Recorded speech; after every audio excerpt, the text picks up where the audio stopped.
Once sentence review, despite the flaws, this game is superb and a must-buy for any motorbike racing fan.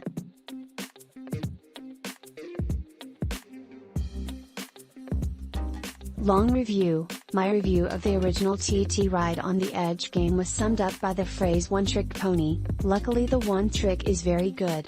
The same can be said for this second release. It's fantastic and an essential purchase for any fan of motorcycle racing, but there is still a lack of polish and a huge gap between the quality of the TT course and the other offerings in the game. The handling has improved and the mountain course still looks wonderful. The sense of speed is impressive. Winding your way through the trees along a twisting ribbon of tarmac is a joy to behold. I find it impossible to believe any player will complete their first laps of the circuit without falling off their bike countless times. At first it seems impossibly hard, especially for those more used to short-circuit car racing games. But it isn't a frustrating experience. It's difficult even on the easiest settings, and that's how it should be. If you finish a lap of the TT course without falling off, it is incredibly rewarding even if you're minutes off the pace of the leaders. The game is built around the TT, which is superb, but the other elements of the game suffer in comparison. The other circuits are acceptable rather than impressive. You have to gain experience on fictional venues in the UK and Ireland before entering the TT, and the tracks on offer are frankly nothing special. Not terrible, just unremarkable. Some are clearly influenced by elements of real circuits like the NW200 and 100, but they certainly aren't true to life. A license for some of the real road racing events would be beneficial to all parties, authenticity for the game, and much needed exposure for the events themselves.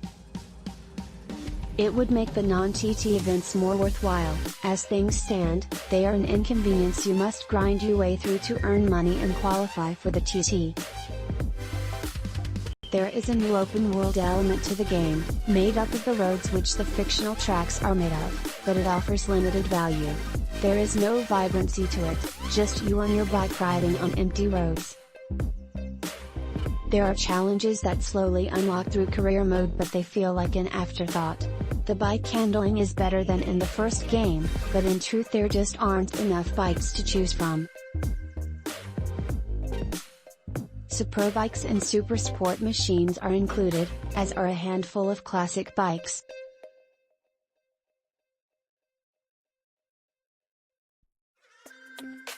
Even the lower powered machines are probably too powerful for the beginner. They definitely are for me. It would have been nice if Super Twins were available too. Many real-life road racers start learning their craft on these bikes. Super Stock would have been good too, with the option to enter it in superbike races as happens in real life. The addition of these classes would have made the whole experience more authentic. Enter multiple classes of race during the same event. As it stands, the TT only has races for Superbike/Senior and Super Sport. The classic bike selection is extremely limited. It would be nice to have bikes from the 50s and 60s. Other than when racing on the mountain, there is a distinct lack of polish to the game. From the initial tutorial this becomes apparent. In the tutorial the speed fades in and out while it tells you what buttons to press, a frankly idiotic idea which pretty much guarantees your first moments of the game will see you coming off your bike almost immediately.